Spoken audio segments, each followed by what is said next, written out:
निर्धारित करना कि हम कार्तिक के जो 7 नियम है, कार्तिक के महीने के जो 7 नियम बताए गए हैं, कम से कम हम 7 नियम में से एक नियम ऐसा पकड़ें जिससे हमारा जीवन सार्थक हो जाए।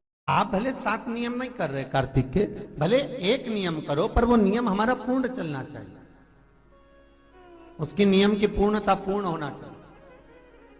आपको कहा था कार्तिक के 7 नियम हैं, उसमें पहला दीपदान, दूसरा तुलसी पूजन, तीसरा भूमि पर शयन, चौथा शरीर पर तेल नहीं लगाना, पांचवा सुंदर दलहन की चीजों का त्याग करना, और छठा ब्रह्मचार्य व्रत का पालन करना, और सातवां अपने जीवन में कार्तिक के महीने में चाहे वाणी का संयम हो, चाहे भोजन का संयम हो, चाहे शब्दों का संयम हो, चाहे दृष्टि का संयम हो, चाहे इंद्रियों का संयम हो, वो संयम रखें, वो संयम धारण करना।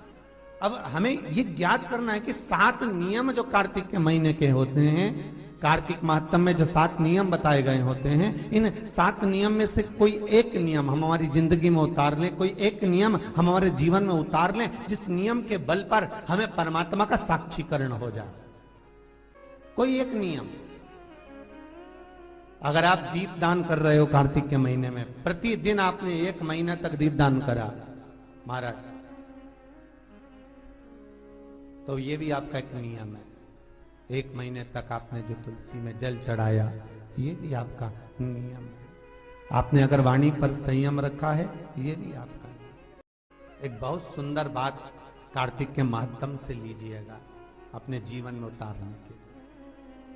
कार्तिक के महीने का 7वां नियम याद रखना, संयम। किस समय पर किस चीज का संयम होना चाहिए, ये हमारे